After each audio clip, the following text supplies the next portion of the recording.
Our nation is facing a challenge unlike it's faced in decades.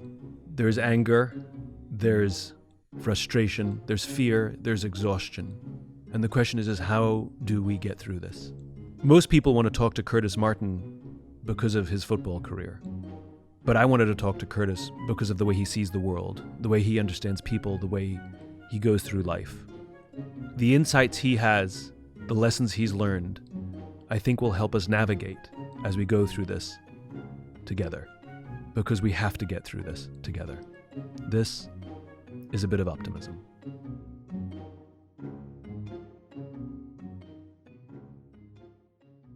Curtis, I have so much respect for the way you see the world, and to me, you're like a monk. You have such a calmness, but also such insight into how people work and how the world works. And given everything that our nation is going through right now, you're one of the first people I wanted to talk to find out how you feel about everything, what you're thinking about. Yeah. Well, Simon, the one thing that I think I feel is something different, right? There's been other situations like Trayvon Martin, Breonna Taylor, Eric Garner. And those are something that if you're in the Black community, they resonate with you. But I don't know what it is. And I'm not saying that their deaths was any different than George Floyd's, but I do think that there's just something a little different. I think there's a different fire. I think that Black people in Black communities, when you see a cop kneeling on another Black man's neck like that, it does something to you because most of us, especially the males in the Black community, we've had some type of experience where we know that could have very easily been us. And so I think this was somewhat the tipping point. And I think that's what we're seeing play out in society. I think what's so different about this one versus the tragic long list of others is that this is the first time that the entire scene was captured on film. You know, the other ones we heard the story or we saw a photograph of what happened afterwards, and there was always the quote unquote police report of they were violent or they were armed or they reached for something, and the reality is the Black community didn't believe that, and the rest of us didn't know. And for the first time, we saw what the Black community have already known for ages. Yeah. That the police report that they filed was fake to cover up with even with the footage. There's still a fake police report. For the first time, we saw the whole thing beginning to end, and it struck us. It struck the rest of America as hard as it always strikes the Black community. And you know something, Simon? When I think back to it, the first time I saw that video, what really touched me was when I saw this strong, grown Black man on the ground with a white guy with his knee on his neck. And this strong Black man starts crying out for his mother. And he's saying, "Mama," like there's something about that resonates with all of us, Black and white. And then what really, I think, made it sink into, I know for me, and I can't speak for everyone else, was when I saw the guy, I believe he urinated. And it's like you just saw the life go out of him. And so you literally got to sit and watch someone murder someone like blow by blow on tape, on video. And you have to think, a lot of our kids are exposed to this type of thing. And it was just something that was, in my mind, so cruel. It's one of the cruelest things. I've seen a lot of cruel things in my life, Simon, but that was just an extremely cruel thing to me. And I think to all of us. I've had some difficult conversations with Black friends, with white friends. And one of the things that I've come to realize is I have anger. You have anger. But the difference is my anger is not laced with fear. Right. And as a Black friend of mine shared with me, is not only is my anger not laced with fear, my anger is also not laced with exhaustion. And where I have found myself weeping in some of these conversations, it's choking me up now. As I find myself weeping in some of these conversations, my Black friends aren't weeping. And I asked them, how come I'm cut up and you're not? And they said, because this has affected me I've seen this over and over and over again. I'm exhausted, my friends tell me. Where for us, because for white America, because it's the first time we've seen the whole scene play out, and we haven't had the same experiences. I haven't had an experience with a police officer like you have. That for the first time it was deeply, deeply personal. And you know something, Simon? I think that white America got a glimpse of what Black America literally lives with all of our lives. Yeah. It's been like that since as long as I can remember. I grew up in an extremely abusive household where my father was strung out on drugs and extremely abusive to my mother. But you know what? In that community, and even all the neighbors, because we lived in a project type of environment. But you know what, Simon? Nobody wanted to call the cops. Mm. In the Black community, calling the cops is like your last resort. That's just like you're at the end of your rope. You would rather suffer many times with what you're dealing with in your community, your household, or whatever it may be, before you call the cops. Because even back then, I knew at 5 years old, 4 years old, like you don't pick up the phone. There was many times where I wanted to call the cops on my father, but that's just something that you know you do not do in the Black community. And mainly because we know that we may call the cops because of this bad situation that's going on in our household, but when the cops get there, more than likely, and that's just the mindset, that bad situation is going to turn into a worse situation. Yeah, the escalation. And so imagine, most of us live with that type of, you talk about the fear, but we live with that fear on top of the distrust, on top of the, you know, visions of injustice that we've witnessed in our own communities all the time. And so there's this distrust, a lot of times for the police. And it's not to say that all police are bad or anything, because there's a lot of us who have been through a whole lot of adversity and some horrible situations, and the police were there for us. But then you see something like what happened to George Floyd, and it almost throws you back into this distrustful state. The thing that I've come to love and admire about you is you have this intense optimism that, you grew up in the most horrendous of conditions, as you said, abusive father. You watched your mother getting tortured. You've witnessed your friends being killed. You've had your life threatened, and yet still you still remain positive and forward thinking. And in the face of extreme pain, you know how to move forwards. And I think in this time of pain and fear, what can we learn? How do we move through pain? Where does this go?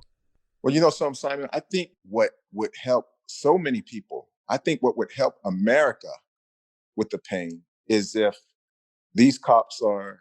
justice is served. Because I think that it would be a huge hole in the heart of America if these guys got off, like so many other people have gotten off in situations like this. Yeah. If that happens this time, I don't know what will happen. I'm afraid of what will happen if that happens this time.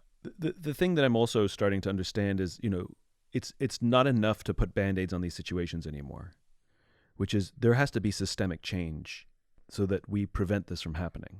Exactly. And again, I think that it's difficult for a specific group of people to continually feel like they're being treated unfairly. Just for instance, if I'm a white person and I'm in a community, calling the cops is the first thing I do if something's really wrong, because I'm not worried about how things might be interpreted, if I might get blamed for something. You don't think that way, or most people don't think that way when you're a white person. But when you're a Black person, you always have to think twice. And I think what we're seeing in our society, Simon, is a group of people who are losing hope. And I think the fighting and the protesting and everything, I think that it's a cry out for, give us something to hope for. Yeah. So I think the injustice part of it is causing people to lose hope of just basic fairness. And so I, that's the level of intensity and anger and aggression Yeah. that we're seeing throughout the streets of America. I think it's a result of that. You've been able to move through pain in your life. There have to be some transferable lessons. Yes. What can we learn? You've done it. You've done it in your life. Does it work at a societal level? Does it work for a community? I think that it works for a community. I think it works in a society because I think that, it's the individuals that make up the community and the society. So I think that if we could learn how to use this pain and frustration or whatever it may be and pull something positive out of it on an individual level, I think it translates into a community level eventually, if enough of us can do that. But that's very difficult. And remember, Simon, just take my life, for instance. This kid who grows up in this abusive household and, 30, 40 of my friends were murdered. We find my grandmother murdered with a knife in her chest and blood everywhere. And my aunt is burned to death. And I have a friend who's wrapped up in the carpet and the carpet's beat with bats until they die. And you see all of this type of stuff growing up. And then, you get in a situation, and this happened to me personally, where I'm racially profiled. Now, most of us who grow up under those circumstances, sometimes we may not have the composure or the peaceful words or the compliance that's being demanded of us in that moment. And, I saw this thing on Instagram where a young man was pulled over. The young guy gets out of his car. The cop tells him to get out of his car. And he's saying, "Officer, what did I do wrong?" And the officer says, "Just put your hands up and get on the ground." And the guy's like, "Just tell me what I did wrong, officer." And the guy literally has his hands all the way up. And the officer says, "Get on the ground." And the guy's like, and the guy's girlfriend is recording all this going on.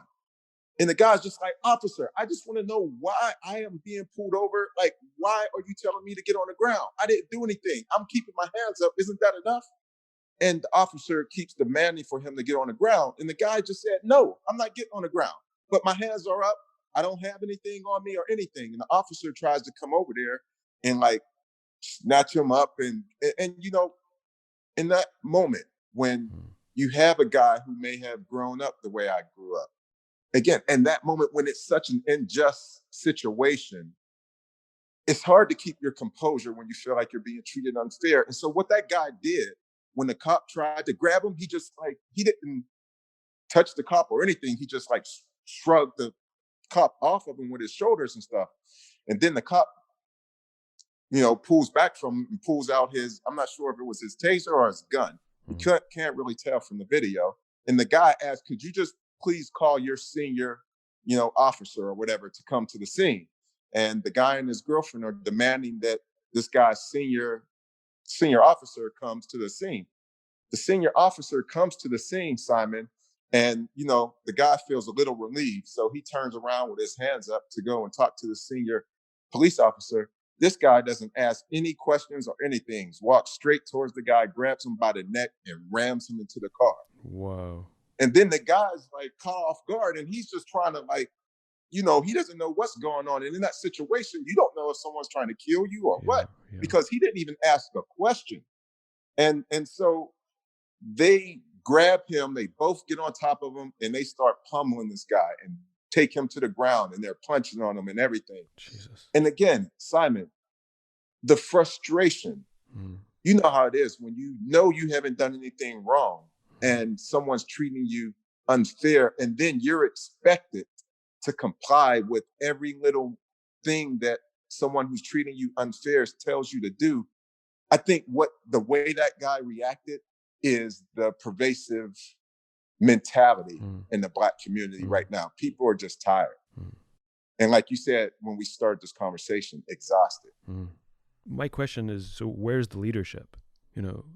I'm tired of press conferences where a police chief stands up and says it's just a few bad apples. The whole saying, which is never said, the whole saying is a few bad apples spoils the whole barrel. And we now have a pervasive problem in the profession of policing that goes way deeper than a few bad apples. And so my question is where's the leadership? There needs to be massive, massive reform in the police departments. And leadership needs to recognize that the manner in which they recruit has to change. They can no longer recruit to a paramilitary ideal. They have to recruit to a service ideal, because you don't want to attract people who want a paramilitary job. You want to attract people who want to serve their community. There needs to be leadership training, promoting people who are good leaders, not just promoting people who are high performers or writing enough tickets or making enough arrests. There needs to be new metrics on what it means to be a good police officer. We need systemic change inside these organizations. Otherwise, this is going to continue. I agree with that. I agree for the calls to ban a particular move, a chokehold or something, but that won't solve a problem.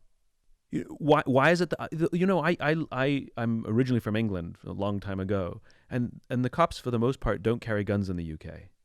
And I've talked to cops in the UK, and they find it astonishing that police here, draw their guns as often as they do. And I asked a cop in England, I said, what do you do if a guy attacks you with a knife? He goes, we know how to disarm them. Like, they're trained with their hands and their batons to disarm an attack. And I've asked cops in the United States, I said, what do you do if a guy lunges at you? You say, oh, you shoot him. Where's the in-between? I understand the choice to use mortal force in the face of a mortal threat. But there needs to be dramatic and significant and substantial change inside the organizations, not just the moves that they're banning or not banning, and the manner in which these organizations are led. Otherwise, this will never change. I agree. This opportunity where for the first time we have all seen the full video, this opportunity will be squandered.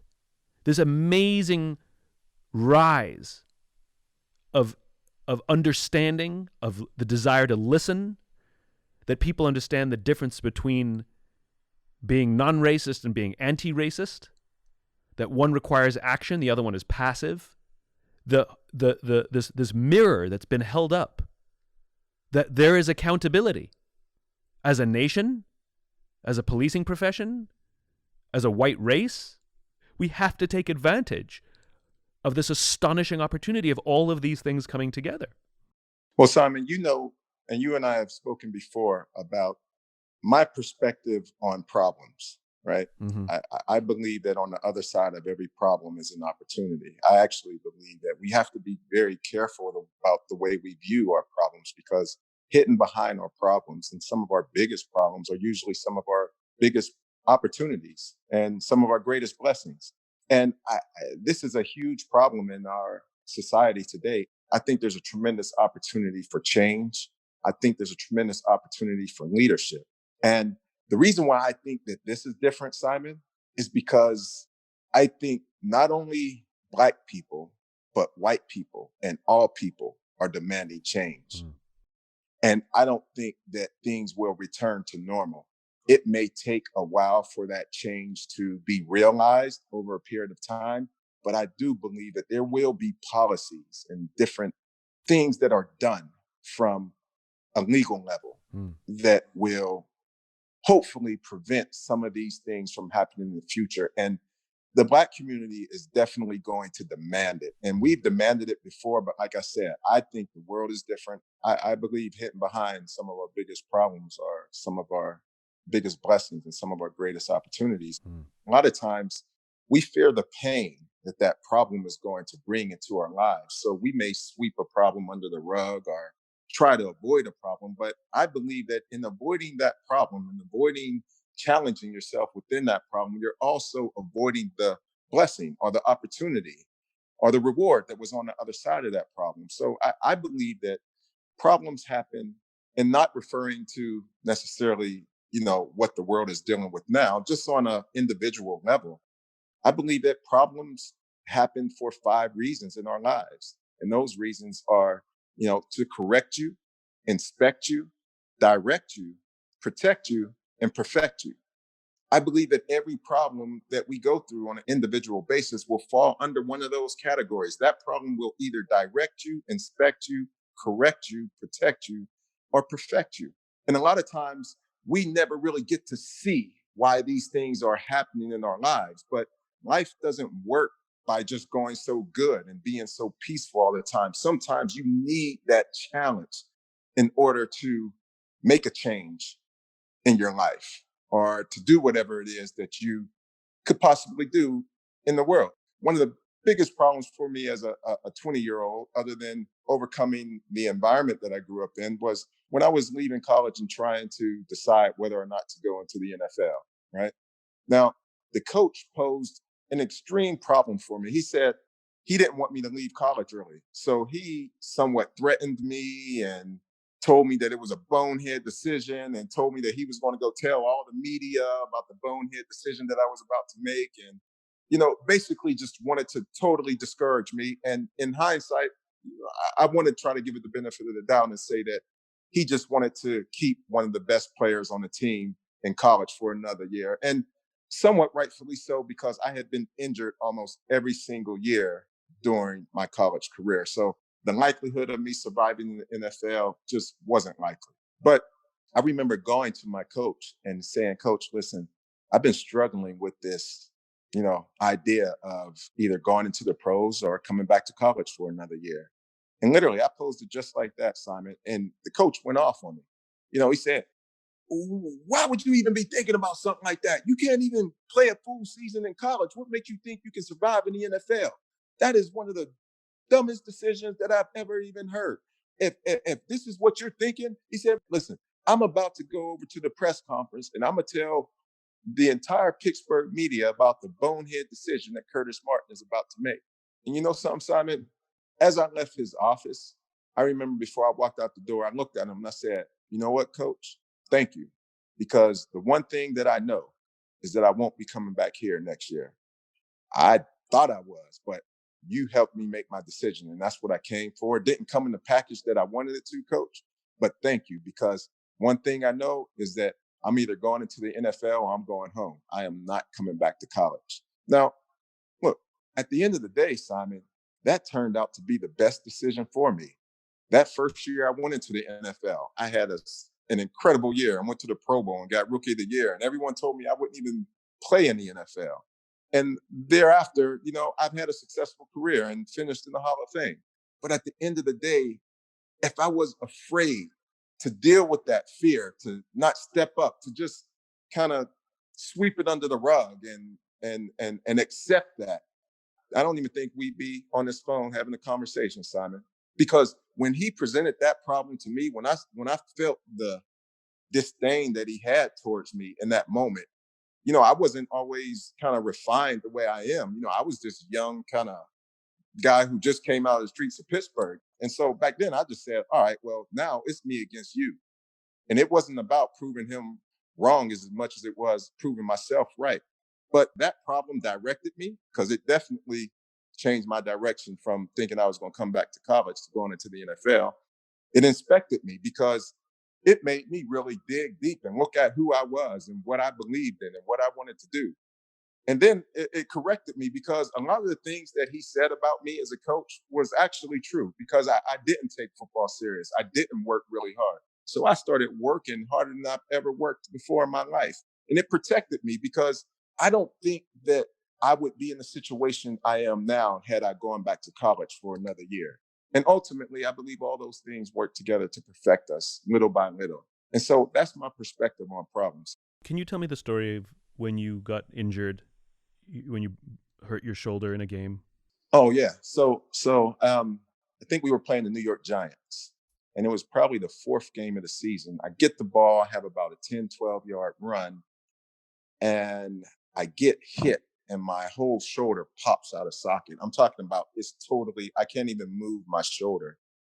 And they take me to the sideline and the doctor looks at me, and you can see my shoulder kind of, the bone sticking up, not out of my skin, but you could see that it wasn't in place. And so the doctor tells the coach, he says, he's done. And I look at him, I said, what do you mean by done? He said, you're probably going to have to get this surgically repaired. And I said, so my season's over? He said, it looks like it. And I said, well, listen, doc, take me back up. I want to get back in the game.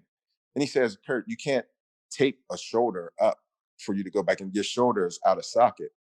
And so what I eventually did, had them do, was to tape my arm against my sternum so that I couldn't move that arm. I could just move from my elbow down to my hand to hold a ball, but I couldn't lift my arms up over my head or anything like that. And I asked him if I can go back in the game. I asked the coach if I could go back in the game. And I asked the doctor, I said, Doc, can this get any worse?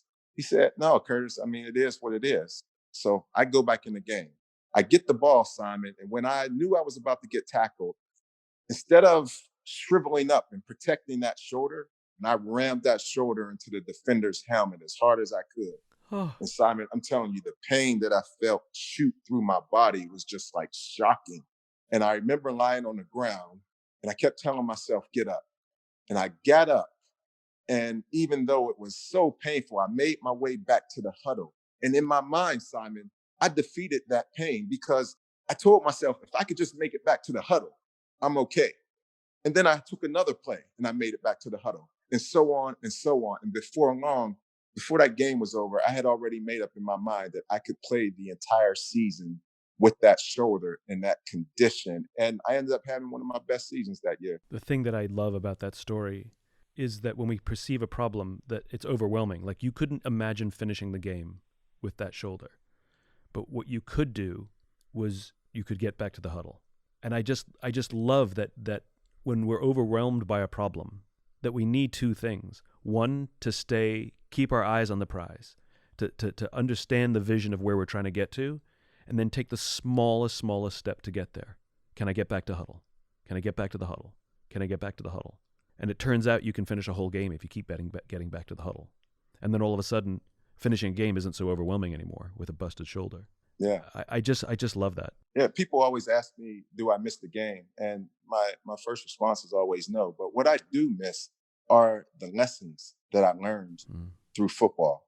You know, for me, that's an invaluable lesson. So that lesson, the way it registers in my mind, is just get back to the huddle.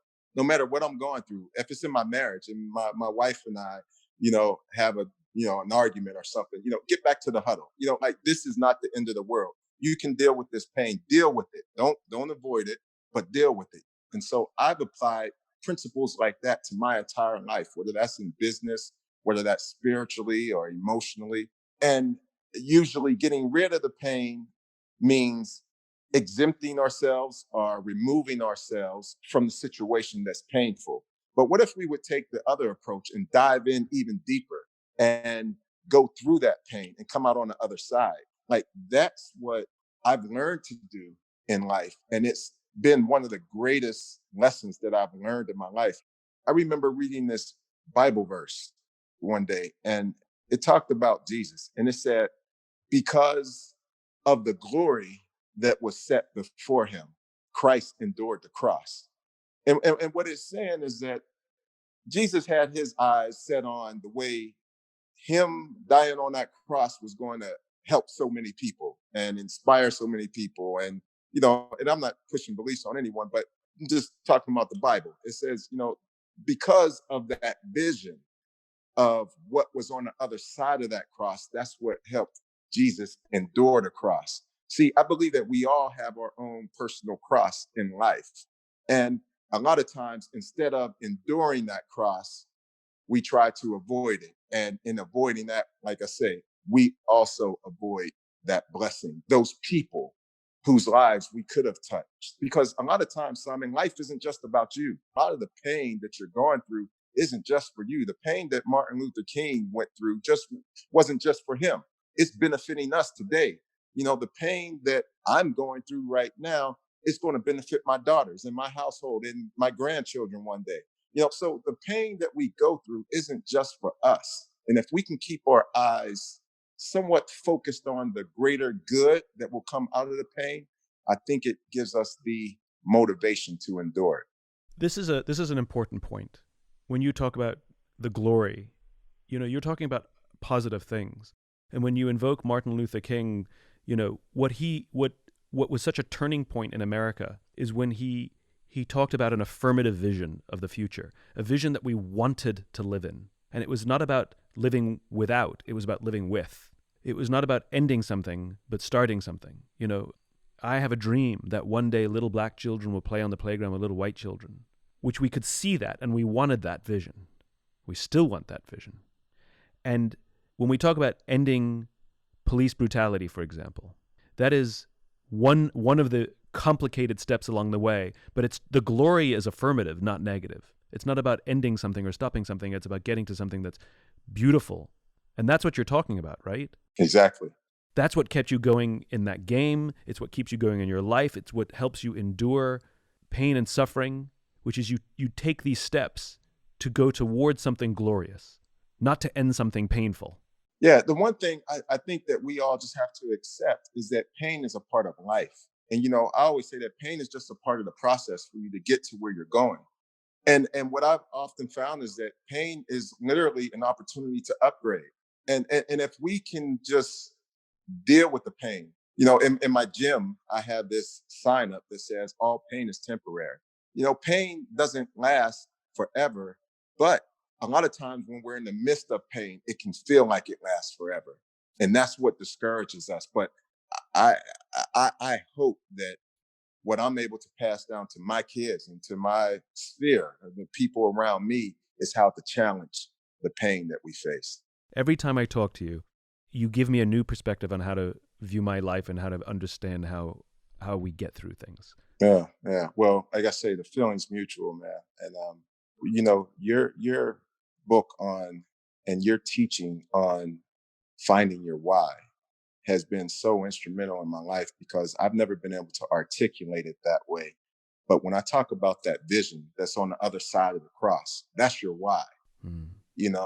And that's what has kept me going. For instance, the whole story behind my career is that I never wanted to play football, and it was during my senior year when my best friend, my childhood best friend, was killed, and he was the quarterback of the team, which basically inspired me to play football. And even when I got drafted, when they called me and Bill Parcells said, "Would you like to be a New England Patriot?" And I told him yes. And as soon as I hung up the phone, I told everyone else who was at my house that I really didn't want to play. And it was this guy there. His name was Pastor Leroy Joseph. And he said to me, he said, "Well, Curtis, maybe football is just the vehicle that God has given you to do all those wonderful things you say you want to do in our community and around the world." And it was that helped me to lock into football and work as hard as I possibly could to make the most of it. Because in my mind, every yard I gained, every touchdown I scored, it just opened up more doors for me to reach more people. And so all the pain that you endure and I endured during my NFL career, it was always with that why Mm. in the back of my mind that, okay, I'm going to be able to change and help other people's lives by making it through this pain and Mm. being successful. Curtis, it was tragedy that inspired you to become a football player. It was what you could do, the glory that you saw by working hard and enduring pain for others. And I think we're in the same place as a society, as a nation. It's tragedy that has called us to do something unbelievably difficult Yeah, that's going to require a lot of hard work, and there will be pain, but it's about getting back to huddle. It's about keeping going. It's about enduring and taking the steps and working together. exactly. I was about to say, we all have a part to play. You know, just one last story, Simon. One of my greatest accomplishments in my life, beyond Hall of Fame and Super Bowl and all that, any contracts, whatever, any material thing, none of that, nothing compared to me helping and somewhat nurturing my own mother to get to the place where she could forgive my father. He left when I was 5 years old. And I remember when I was 27, 22 years later, my mother and I were riding through our old neighborhood. And we saw my father standing at the bus stop. And I said, "Mom, look, there goes my dad." And she says, "Well, what you telling me for? So what?" And I said, "Well, I bet you he's going home. I mean, why don't we give him a ride?" And Simon, I mean, she really lit into me, cursed me out. "I'm not giving that mother effer a ride nowhere. F that. And where in the F you think you get off telling me to get after all he did to us?" And and she goes into all that for, you know, 30 seconds or so. And I said to her, I said, "Mom, listen, I just got to say something. I never talk back to you. I've always respected you." I said, "But you are the angriest, bitterest person I know. And you've been like that since I was a kid. I was like, you've never really shown me love. I just know that you love me. But you've never showed me love by like kissing me on my forehead or telling me that you love me. That just wasn't a part of our conversation in our household. And I believe it's because you're so bitter. And I believe you're so bitter because of that man standing right there at the bus stop that you need to give a ride and you need to forgive so that you can release yourself. Because, Mom, I don't think that I've really met the mother that I was supposed to have all my life. And I'm still not experiencing that mother simply because of that man who left 22 years ago. And Simon, my mother, the light turns green and she drives through the light and pulls over on the other side of the street. And she says, you know, Kurt, ask your father if he needs a ride. And I remember before she even did that, Simon, I think this is what really made it click for her. I said, Mom, just think about this. You're mad at him because he left us when I was 5 years old. I'm 27 years old. You're still as mad as the day that he left. I said, now think about it this way. Do you think that we would experience the life that we experience now? Do you think that I would be the man that I am today if he was there as my example all those years? And Simon, I really believe that that's what it just clicked to her. I heard this saying one time that said these psychologists and psychiatrists, they were trying to figure out why people become bitter in life. And what they discovered after all their study was that people don't become bitter because of what they experience in life, but they become bitter because of how they remember what they experienced in life.